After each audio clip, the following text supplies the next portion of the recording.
Welcome back. Now, Comair's liquidation has more financial implications for tourists and the sector as a whole. Not only have flight seats become limited, but they've also become extremely unaffordable. Now, with the coming long weekend for many, it would have been a tourist haven and people going out, travelers looking for weekend getaways. But at this stage, they may have to think twice about that.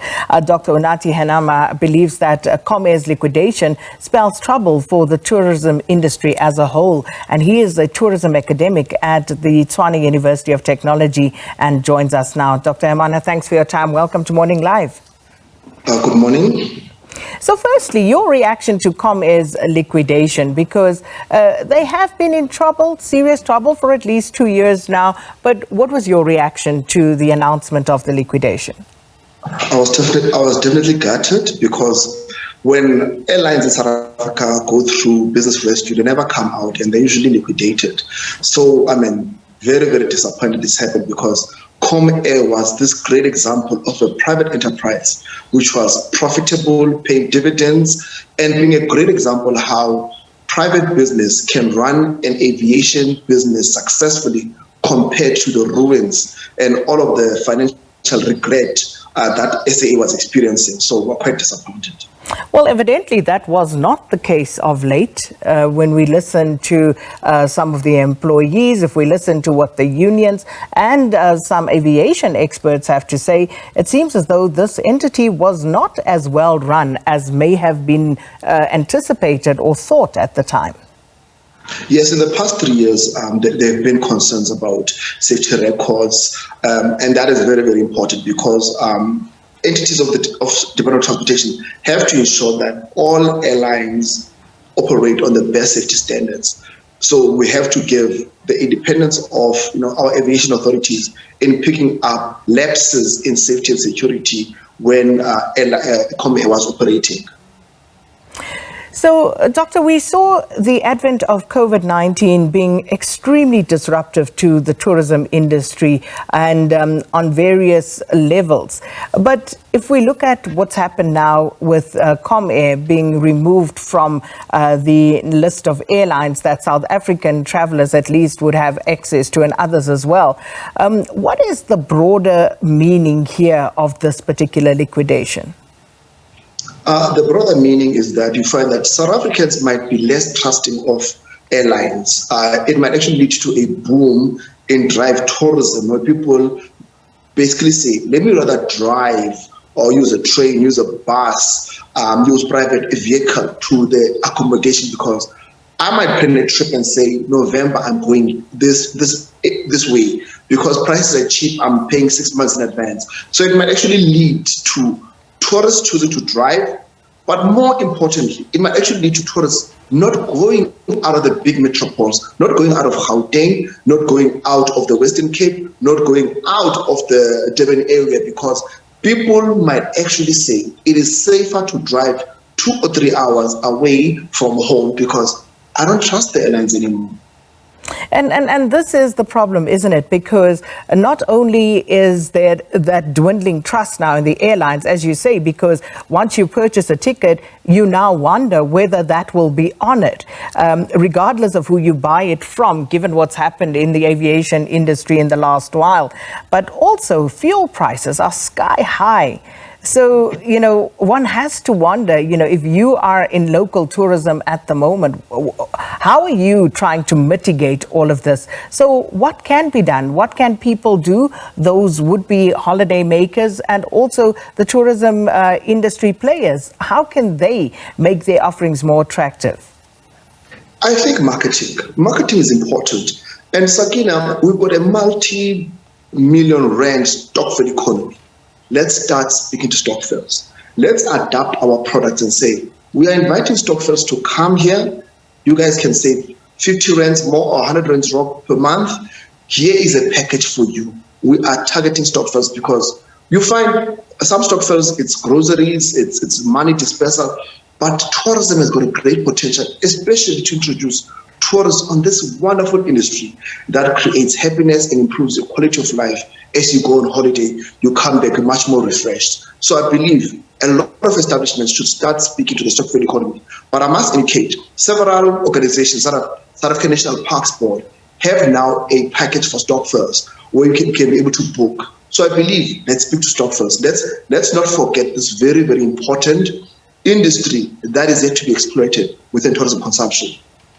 And just speaking to Stokvels, do you believe that the industry, the tourism industry by and large, actually understands how these Stokvels work, firstly, and secondly, how they can be beneficial to their businesses? Because you mentioned the tourism, the parks one, but I remember, I think it was Flight Centre who also dabbled in some form of Stokvel, tourism Stokvel, travel Stokvel. But it seems to have fallen off. I'm not sure if it's as a result of COVID or whether the concept in and of itself was just not something that they found viable. What is more encouraging is that there is this conversation. There are initial steps. Yes, at the beginning, there might be sort of challenges, a bit of differences, but I believe it is a step in the right direction. This is the infancy of the collaboration of the Stokvel economy and tourism industry.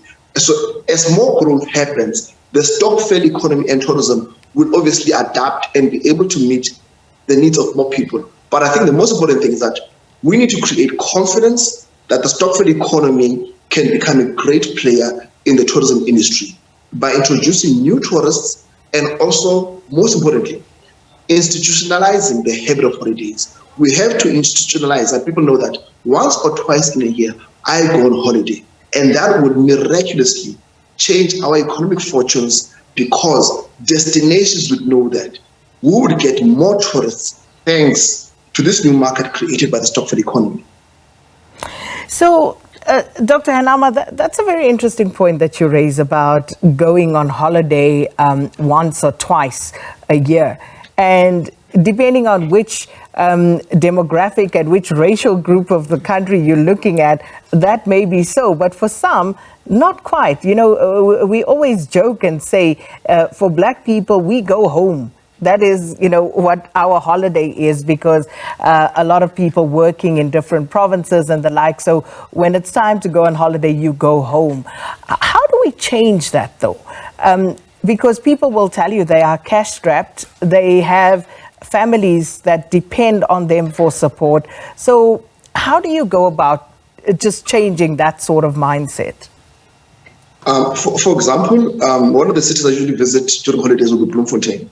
I'll be going home, for lack of a better word. But in Bloemfontein, there would be a beautiful spa that I could go to. So the issue is that each and every city must have the top 20 things to do in Johannesburg, top 30 things to do in Rustenburg.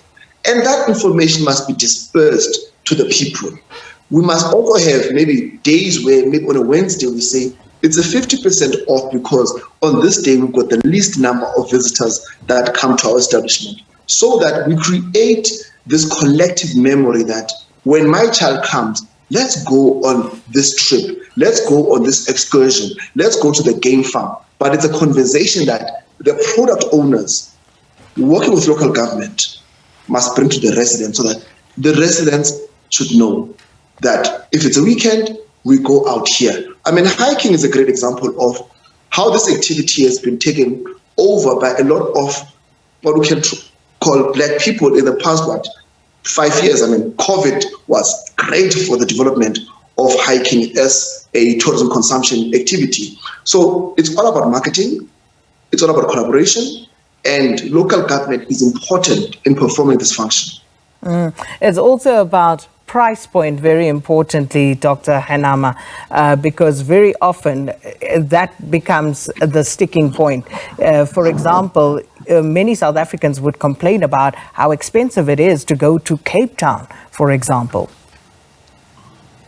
Yeah, price is a major issue, but in as much as other cities like Cape Town might be relatively more pricey, it opens an opportunity for your smaller towns, for your smaller dorpies, for them to cash in on this. For example, Today, it is fashionable to go to Clarence. It is fashionable to visit Barrens, which are small dorpies. That's because there's been a critical increase in the number of people buying second homes in those towns and cities. So because Cape Town is expensive, it does not deviate from a small town such as Rustenburg putting on a great package to attract visitors to the city of Rustenburg. And just finally, do you think government has really come to the party? You speak of these small towns, and some of them much better run than others. I'm just thinking of some that I have visited in the last little while. You go to a little town like Dalstrom, for example, absolutely fabulous, really, really well run, taken care of. But then I think about going to Pilgrim's Rest in the last year or two, and completely different experience. And I think the major one here was the condition of the roads just getting to some of these places. Tourism to succeed needs an enabling environment primarily provided by government. That is why we have advocated that in the past 10 years, the biggest challenge for tourism has been local government. We have complained about local government, refuse removal, the cutting of trees, the aesthetics within the municipality. And then now the roads, national roads, there are some national roads which are very, very bad, some regional roads which are very, very bad. So for tourism to succeed, we definitely need a functioning state, because Sakina, if the cities and towns are great enough for the residents to stay there, tourists will naturally be attracted to those towns and cities. So we've got an obligation to firstly ensure that the living conditions of our people are excellent. Then the tourists will come. Well, Dr. Henama, thanks so much for your time. Dr. Unathi Henama is a tourism academic at the Tshwane University of Technology. And of course, a long weekend coming up for some, and would also perhaps like to know what you're thinking. Where would you be going? The airlines, there seems to be a bit of a problem with affordability there, given the liquidation of Comair. But are you going away? And if so,